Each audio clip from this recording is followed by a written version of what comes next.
Hello, this is Jason Dobson with eToyChest.org, and for this video I thought I'd share a little bit about Rule of Rose, which of course is Atlus's upcoming survival horror / adventure game. Ships next week, I believe, mid-September. And reviews are embargoed until September 12th, so you can imagine on that day a lot of reviews, including ours, are going to go up. So let's jump right into it. I'm going to go ahead and load a game.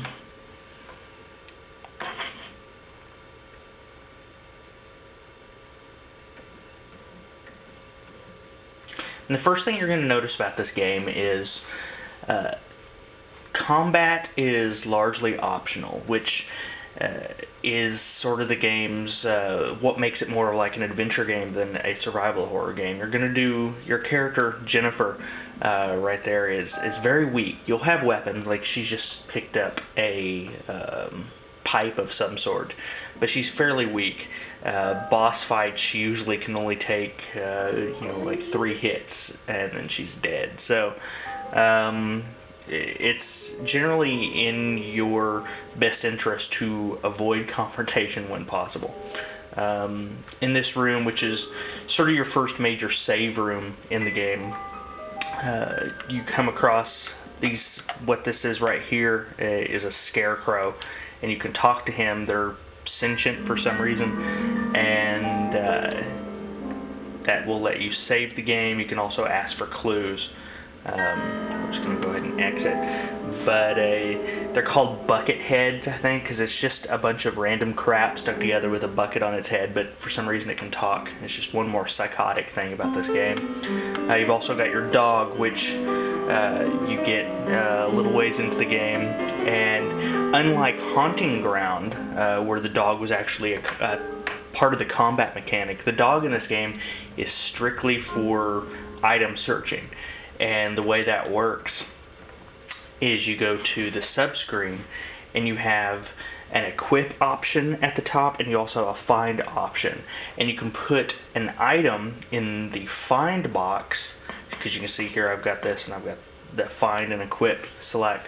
You can put an item in the find box, and each item, you can see it says find target over to the side. Each item has different items that it is tied to. So for example, if I found a key and I put it in the find box, that'd essentially be showing it to the dog and saying, here, smell this, and the dog would lead you to the door that key opened if it was accessible to you at that time. If it wasn't, it would get as close to it as possible and start pawing at the next door or whatever.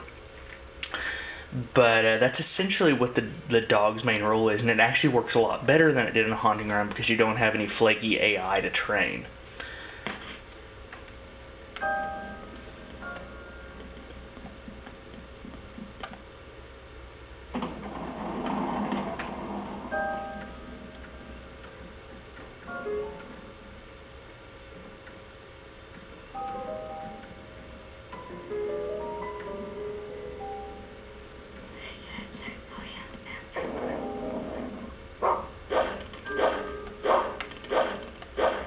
The dog will occupy enemies. He doesn't really do any damage, but he will kind of act as a distraction, which is useful, I guess, in parts when you get large amounts of these things on the screen. But like I said, you can fight them.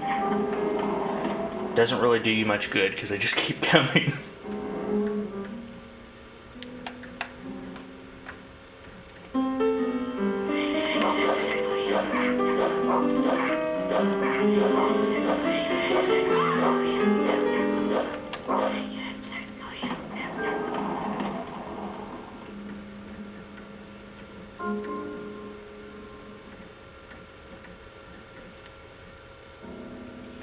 The game definitely has kind of a, I don't know, almost an Alice in Wonderland feel to it.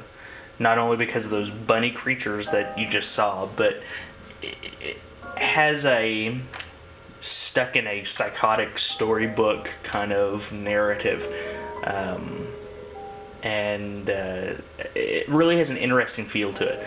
I'm hoping it gets quite a bit of attention. And this is your first boss encounter in the game.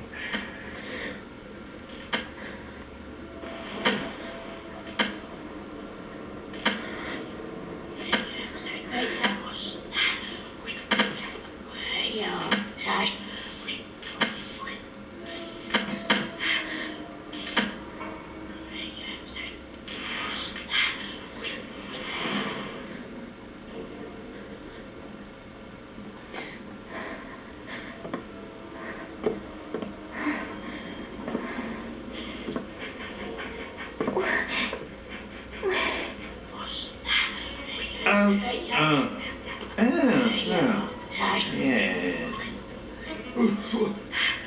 Why, you little rat, Jenny? Did you make a mess again? This is unforgivable, you dirty, dirty girl.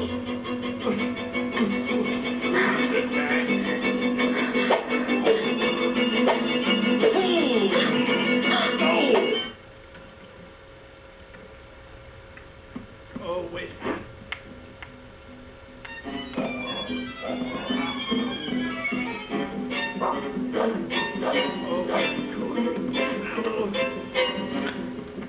One of the frustrating things about the game is there's no way to control the camera, so you're kind of left at a loss if what you're wanting to attack isn't on the screen at that time.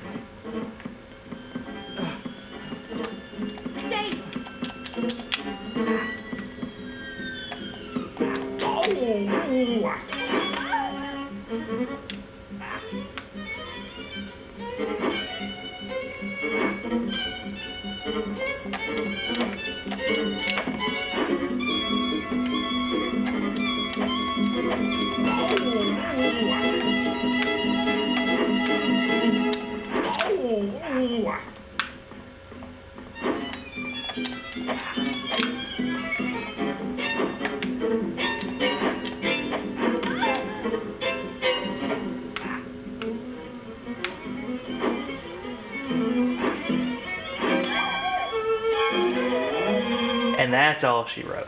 So you can see Jennifer's very weak.